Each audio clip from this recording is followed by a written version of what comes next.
Hey guys, I'm Matt and welcome to Cobb Hill Farms. We're going to be working in the shop today. We finally have all the parts that we need to get this clutch housing all back together and get it put back on the tractor, hopefully just in time for hay season. First order of business is to clean up this bore that the input shaft seal goes in. This seal separates oil from this side of the housing from getting in this side of the housing. This is a dry sump. This is where the torque amplifier goes. So we gotta put a new seal in there. This is a new seal. I got it right from Case IH. It's a single lip seal. The first thing I want to do is pack the back side of it with Vaseline.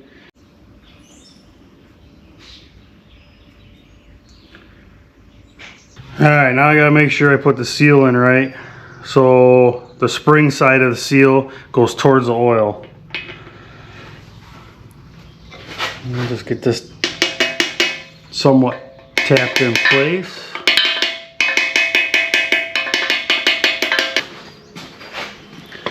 Now I'll use my really expensive seal driver to install this seal.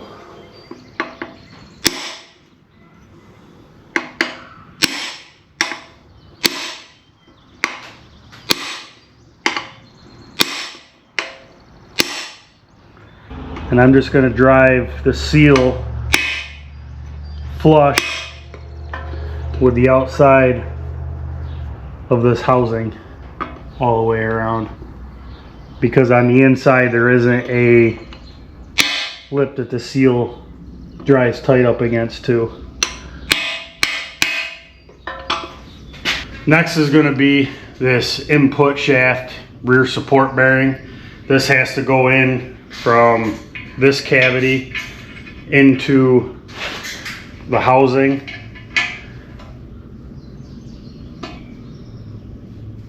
I don't have a driver big enough for this, so I'm just going to see what I can do as far as using a brass punch.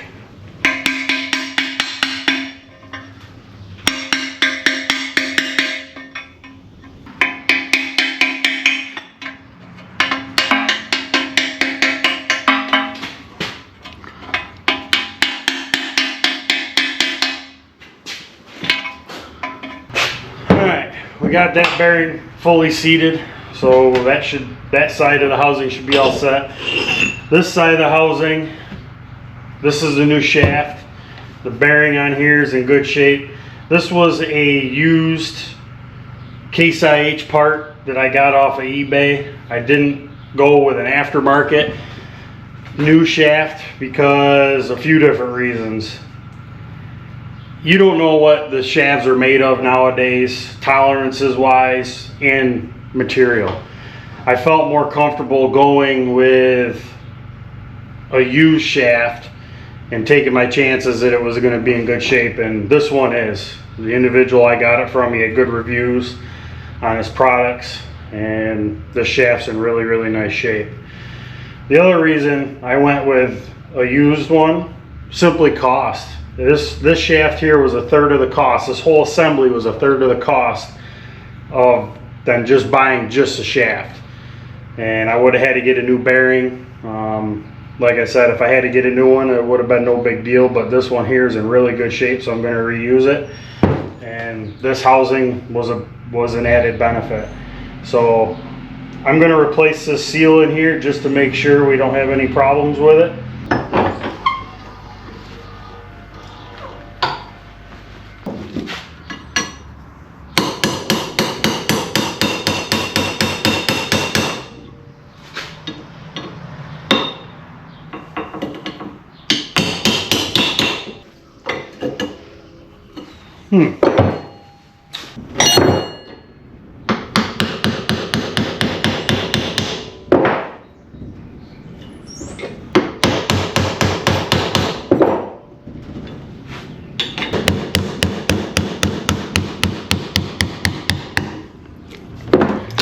Well, I guess that's one way to get it out of there.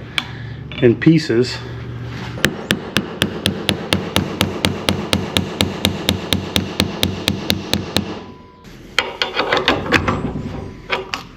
Alright, there we have it. Well, I marred up bad. Doesn't look like it. The seal on this side of the input shaft is the same part number seal as what we just installed in the housing, the clutch housing. So, no difference.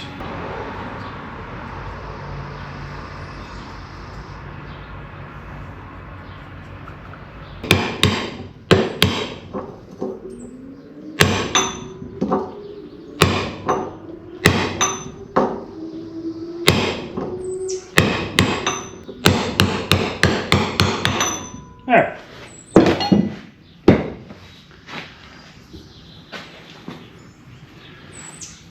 Well, we'll drop our shaft down through.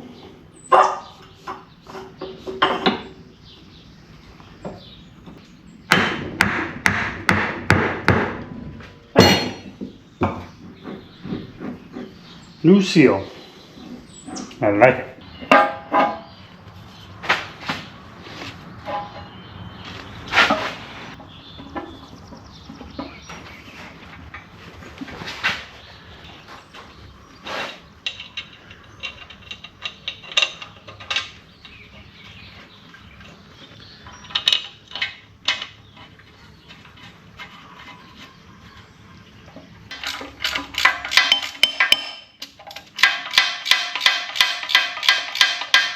I don't like normally doing this. I like to get these housings to seat as much as I can fully without having to use bolts to draw them in, but this one's being a little more on the contrary side, so using the bolts, it is coming in nice and easy. I don't have to put a whole lot of tension on it with the bolts, but I am staggering the bolts I use so that way I draw it in fairly evenly. There we have it. Our shaft is sticking through the seal. Looks pretty good. Now install the other two bolts.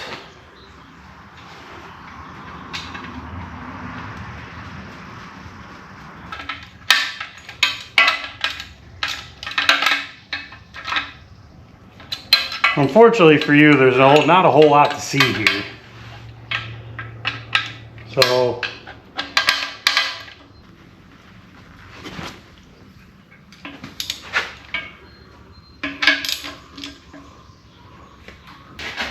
we got the bolts in for the input shaft assembly. It does spin nice and freely. You'd never know it by looking at my hands, but I did pressure wash out this clutch housing 2 times, also using degreaser.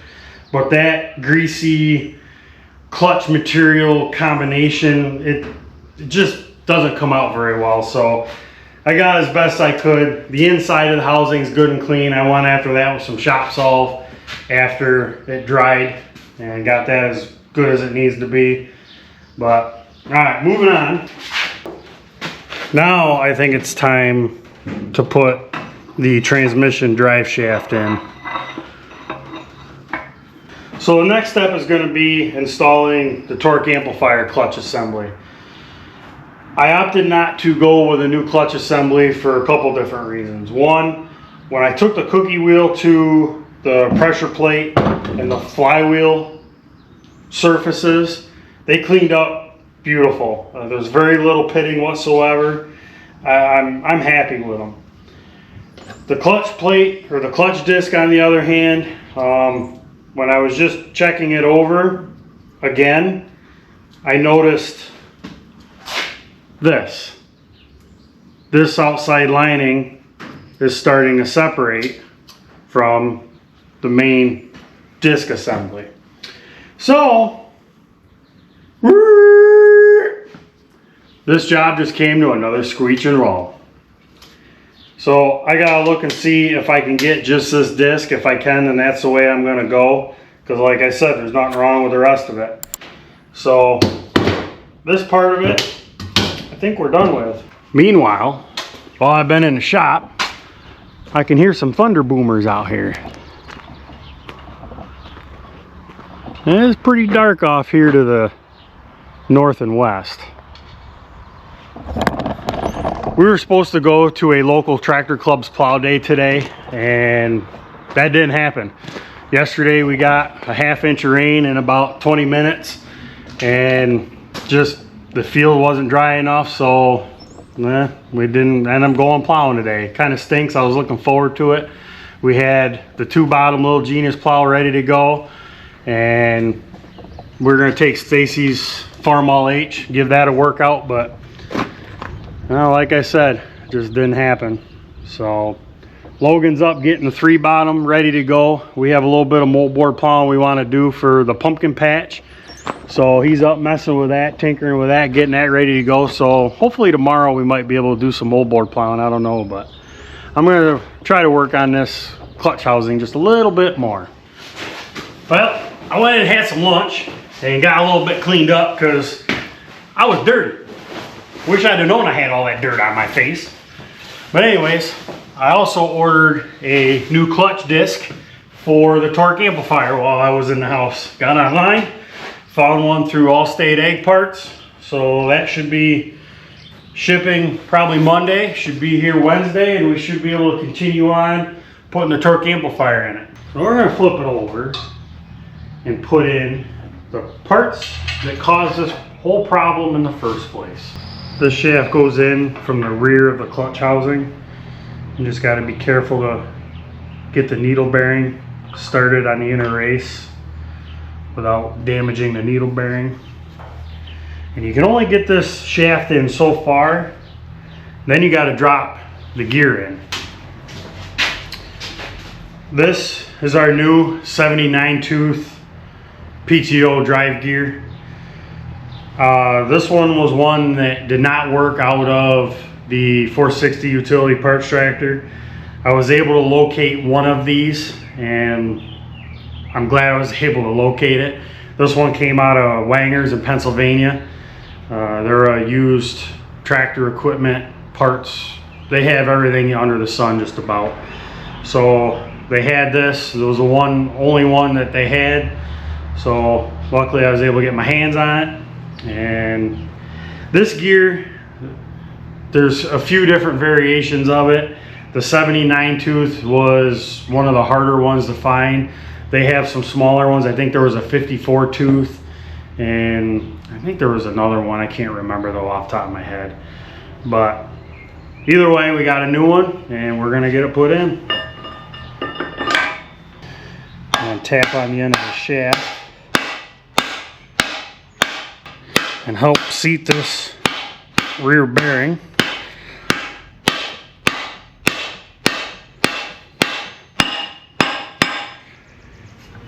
And that's got to go in a little further.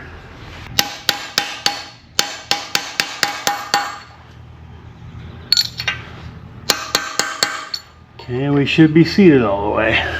And I know you probably won't be able to see much, but I'll try to get the snap ring in.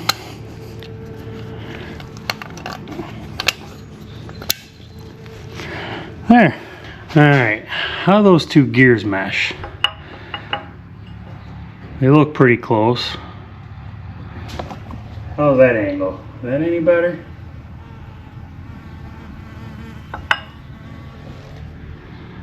Nah, I think that shows it better.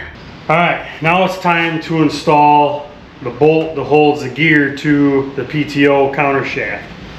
The bolt that caused the problem to start with. I've already cleaned it up. Now, let's go for a walk.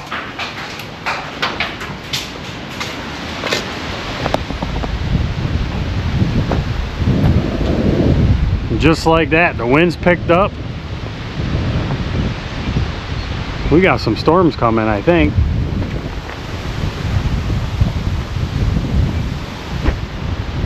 I don't know where that kid of mine is. He was out riding the tractor around.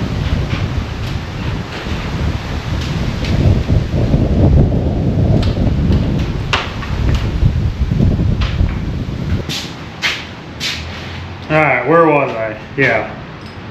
I gotta install this bolt. This time around, I'm using Loctite. And I'm gonna use the green stuff.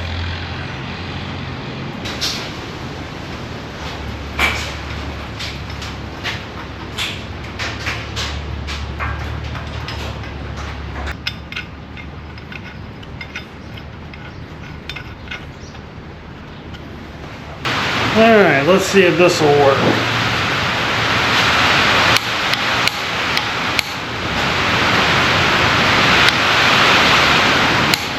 It's tight. Well, everything on the PTO side spins nice and free. There's no excessive play between the two gears, so that's good. So I think we're pretty well set as far as this PTO side goes. Now let's see about mounting the hydraulic pump up. Make sure everything's gonna fit well there.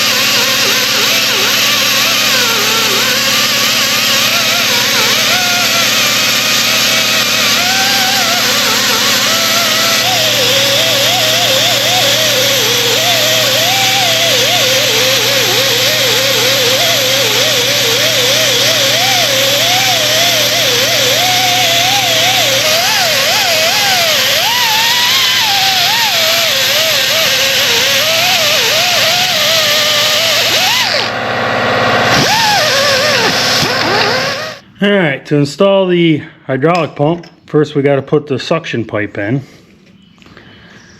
Well, let's see if we can get this thing lined up.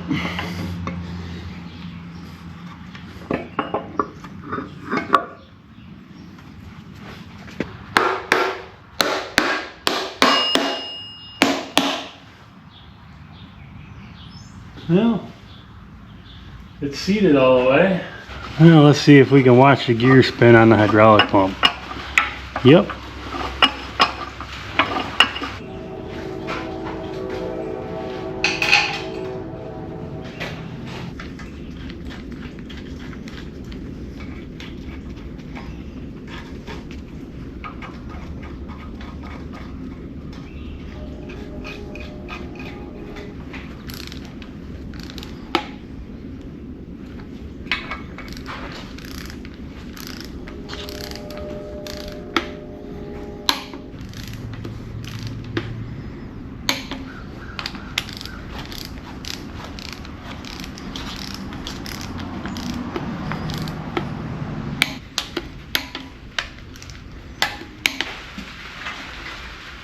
Alright, after it's tight, spin everything just to make sure everything still spins freely, which it does. Now we'll rotate it all the way around.